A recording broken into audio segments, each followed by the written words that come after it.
So, to begin with, the first thing which we need to clarify in our mind is what mental health basically means.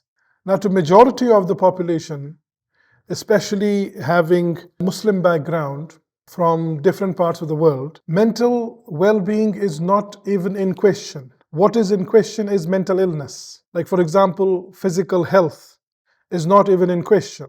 It's the physical illness. When a person has diabetes, he starts thinking about how much of sugar he should take or not take. It's similar in the physical realm, but it's worse when it comes to the mental health. Mental health is actually seen as mental illness. Mental health does not exist. It's as if it does not exist at all in our realms. So let's first find out what this mental health means. You see, we all human beings, we are made up of two basic ingredients. One is the physical structure that we see, but then there is a non-physical structure. And the non-physical structure is very complex, quite complicated. Why? Because this non-physical structure is where we have the thoughts, have emotions, have behaviors, and unfortunately, we still are in the infancy of trying to understand how does a thought form. Now, why does my eyes become tearful when I hear something bad, something emotional? Why does that happen? I don't have an answer. The science doesn't have an answer. We do not have an answer. We have chemical reactions. That's all we know, that you see somebody being murdered, somebody being killed, or you hear a sad story about something, and the tears fall down. They form, there's a chemical reaction, acetylcholine gets high up, and it just releases the drop from our eyes. How? We don't know. It's to do with our thoughts, with our emotions, and with our behaviors. First and foremost, we need to understand that mental health is way, way complex than the physical health because of the lack of understanding. So it affects us, obviously. It's the emotional part, the psychological part, and the social well-being part. So what does it affect? It affects the way I think, the way I feel, and my thoughts and my feelings then dictate my behavior. Regardless of how much I try, I'm not able to prevent it. I have no control. Mental health is what helps us understand thoughts, regulate emotions, and then change or implement the behavior. So it also helps to handle stress, because life is full of stress. لَقَدْ خَلَقْنَا الْإِنسَانَ فِي كَبَدٍ. The stress is part of life. Stress is actually the whole struggle of life is stress. How we relate to others and how we make choices. All these things are regulated because of our mental health and mental well-being. So at every stage, right from the childhood, it starts to take its effect. So what we should be asking is good mental health.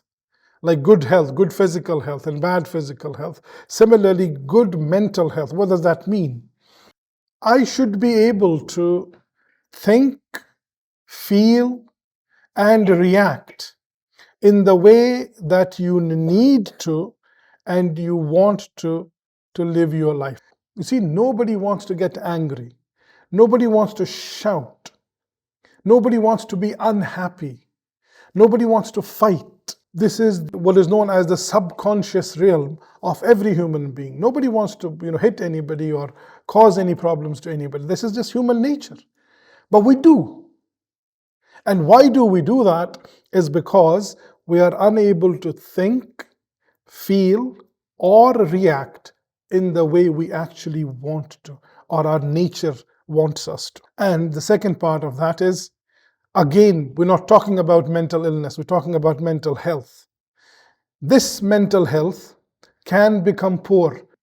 Somebody can have a poor mental health period without being mentally ill, and this can change. This mental health or good mental health takes peaks and troughs, peaks and troughs. This is a very normal, regulated phenomenon in each and every person's life. No single day is the same in our life. like the previous day. I may be going through a poor mental health on that day, and that's not mental illness at all. It's just how I'm able to think, feel, and react on that day. What are the causes? We're moving away from mental well-being, normal routine, ups and downs. Something happens that upsets us. We're not thinking through. We're not able to stabilize ourselves. Something happens, poor coping strategy on that day, poor choice of words or whatever. And that changes. Next day we say, oh, I should have done that. That's not mental illness. It's just that poor mental state on that day. People sometimes think that biology or the genes contribute hugely. They don't. This is the tiniest part where people can have a genetic, it's called genetic component, not even genetic reason, a genetic component. Life experiences hugely, massively. And why is that? Because thought patterns, thinking, feeling, reacting, they are all to do with what is known as learned behavior, what is known as nurture rather than nature.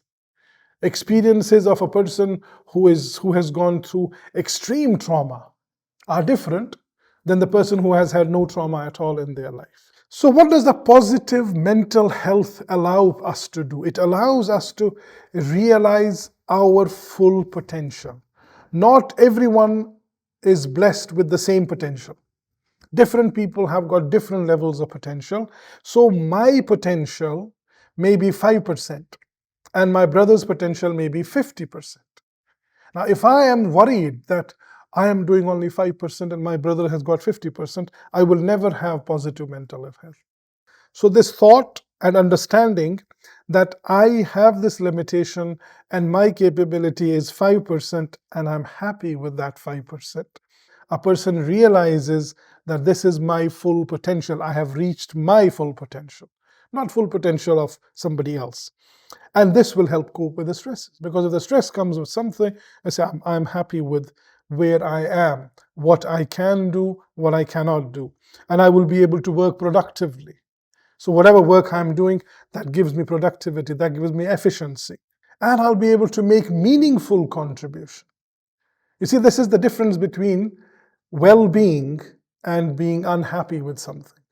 If a person understands and realizes his or her position, capability, and then works accordingly, then they'll be able to cope better, they'll be able to produce what they can, and they will make a real meaningful contribution, not only to themselves, but to their family or to the community where they are living. And this is something which upsets people. People have understanding and they say, okay, if you are good, good things should happen to you. And if you are bad, then bad things should happen to you. The concept of karma, which has come from the Hinduism. And when that doesn't happen, and 99% of the times it doesn't happen, people become frustrated. Why? What's here? Where is Allah? They shout this word, where is Allah? This is happening. Oh, that's happening. This chaos, this crisis. Look at the genocide. Look at, is nobody listening? Where is Allah? Allah is not merciful, na'udhu billah. He's just letting it happen. So when that thought originates, because a person is not able to initially realize something, that thought takes the form of a frustration, and then that frustration takes the form of a behavior. And the behavior in this part is, oh, there may be no God, basically then, or the God is not merciful. So it comes to life satisfaction. Is a person satisfied? Please keep this in mind that the only scale in psychology and psychiatry, only scale that is actually valid to validate social perceptions is life satisfaction.